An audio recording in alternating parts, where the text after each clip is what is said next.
Greetings, everyone. Today is Friday, January 18th, 2019. 8 below. No wind, but 8 below. Nothing more needs to be said about that.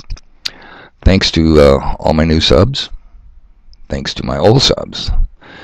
And, just in case the Google gets out of line, you should have my email addresses. I've given it elsewhere. Outpost, OUTPOST at midco.net,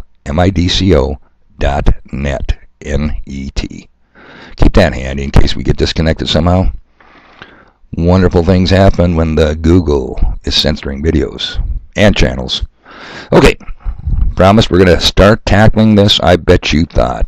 Remember when I tried to show you this little booklet? Man, this is just a brutal way of doing business, but it is what it is. Kind of see it there, got a little cloud dreaming, finger on his chin. I do prep before I come on and post these videos, and I'm looking through this thing and going, it's going to take a little bit of time. A lot of information in here. And it all ties in. It's like the second witness doctrine. To accuse someone of treason in the United States, you have to have two witnesses. The Bible speaks many times in the mouth of 2 or 3 witnesses. It's a two-witness doctrine. And these Federal Reserve authors must apparently subscribe to it. And I'll show you why here shortly. So, first thing we're going to do is we're going to look at their preface. Most of us acquire 2 types of knowledge, school knowledge and folk knowledge. Folk knowledge is information and wisdom, quote unquote, passed from generation to generation or acquired on the streets. Then they go into examples about the common cold and how it's not really due to drafts but due to viruses. Okay, skip that part. So too, most of us hold certain economic misconceptions. Folk knowledge containing a germ of truth and a plague of misconception. Economic myths picked up by misreadings or the acceptance of quote-unquote facts from a friend or relative. Few of us are immune to economic myths or misconceptions. If you don't think so, I bet you thought. Hey, I can't argue with this guy. I don't like the Federal Reserve System any more than the next guy. But they tell you the truth. You got to give them credit where credit's due.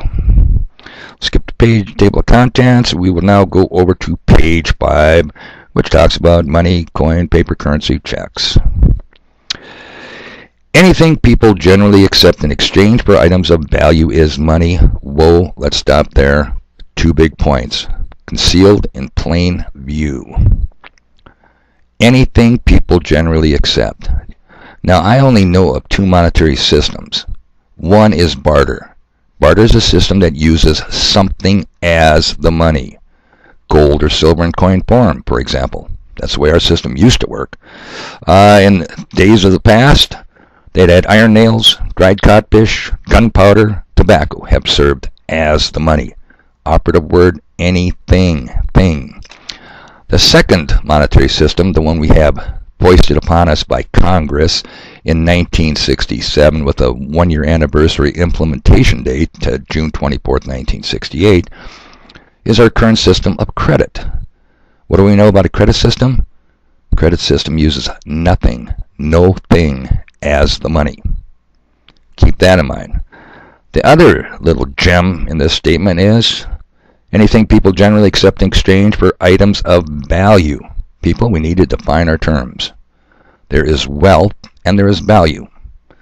Wealth is anything that's produced by the exertion of human labor on raw materials. That produces wealth. Value is subjective. Now, what do you mean by subjective? A hairbrush is wealth. Can't argue that point. But what value is a hairbrush to a bald-headed person? Value is subjective. Wealth is reality. Okay, on we go. Demand deposits, that's checks, are the nation's most common form of money, comprising about 70% of all money in circulation. This checkbook money is bookkeeping money created mainly by the nation's commercial banks. Bookkeeping entries. You know what bookkeeping entries are? Numbers. Hey, it's Friday, weekend's here. Can you lend me a couple of 3s, a 9 and a 6? Come on, people. Common sense tells you this is just a house of cards. Checkbook money works. Yeah, it does. Works us over, takes all our wealth, transfers it to creators of credit. Checkbook money works because people are confident in the strength, safety, and prudence of the American banking system. Hey, did you hear that? Confident? Did we not discuss modern money mechanics Federal Reserve Bank of Chicago when they asked the question, and answered their own question, of course, what then makes people accept these instruments when they're nothing but pieces of paper, there's no backing, and they're just paper assets? Why do you take them? Why the hell do we take these things? Because it's a confidence we can stick our neighbor with them. We can go to the store and pass them onto them. I don't call things dollars, I call them bucks. Bucks are something you pass. And we'll get into in a future video, but we pass very, very clever counterfeit of notes that once bore a promise to pay the money. Okay, so it's a second witness. To convict somebody of treason in the United States, you need 2 witnesses. The Bible speaks of the 2-witness doctrine. Out of the mouth of 2 or 3 witnesses. Federal Reserve accepts the 2-witness doctrine. They back each other's publications. Okay, now one other point too. This checkbook money. This was written in 1980. I would have to say it's probably given way to electronic data bits. A little Bitcoin edge if you want to, and we will discuss Bitcoin down the road and all the other digital currencies. How do you use digits? I mean, how do you use numbers as currency? Now you're going to use electronic data bytes, bits? I mean, they're ridiculous.